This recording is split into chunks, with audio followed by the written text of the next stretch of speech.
Welcome to Textile Technology Channel. Terry Towel Weaving Techniques. In this weaving loom, warp yarn comes from ground beam, and pile yarn comes from pile beam. Then the yarns are interlacing up and down through the heddle frame, which is called shedding mechanism.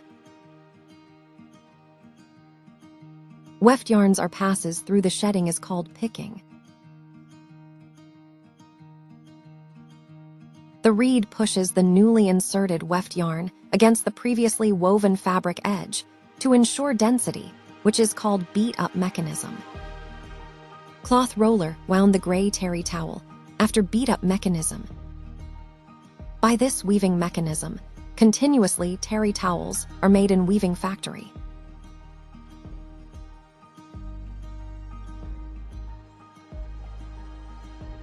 Thanks for watching. Don't forget to like and subscribe.